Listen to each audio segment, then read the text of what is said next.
பச்சரிசியில் பொங்கல் செஞ்சு சாப்பிட்ருப்போம். இனிமேல் வித்தியாசமாக திணையில் செஞ்சு சாப்பிடுங்க. சாப்பிட்றதுக்கு டேஸ்ட்டாகவும் உடம்புக்கு ரொம்பவே ஆரோக்கியமாகவும் இருக்கும். இதை செய்கிறதுக்கு 1/4 கப்பு சிறுபித்தம்பருப்பு, 1 கப்பு திணையை லைட்டாக வாசனை வர வரைக்கும் வறுத்துட்டு தண்ணி சேர்த்து நல்லா கழுவிட்டு ஒரு குக்கரில் இது எல்லாத்தையுமே சேர்த்துக்கோங்க.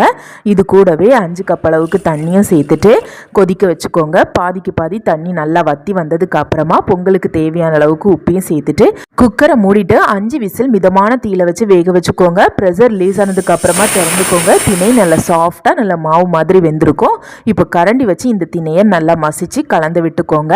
இப்போ தாளிப்புக்காக தடுக்கா பேனில் 2 டேபிள் ஸ்பூன் நெய் சேர்த்து நெய் உருகுனதோ 2 மிளகாய் சேர்த்துக்கோங்க. கீரி சேர்த்துக்கோங்க. கூடவே 1/2 டீஸ்பூன் சீரகம், கொஞ்சமாக முந்திரி பருப்பு, கொஞ்சமாக நல்ல மிளகையும் இடித்து சேர்த்துட்டு ஒரு கொத்து கருவேப்பிலை, 1/2 டீஸ்பூன் பெருங்காயத்தூளும் சேர்த்து தாளிச்சிட்டு தாளிப்பை வேக வச்ச திணை கூட சேர்த்து நல்லா கலந்துட்டு சர்வ் பண்ணுங்க. ரொம்ப டேஸ்ட்டாக இருக்கும். கண்டிப்பாக செஞ்சு பார்த்துட்டு எப்படி இருந்துச்சுன்னு கமெண்ட் பண்ணுங்கள்.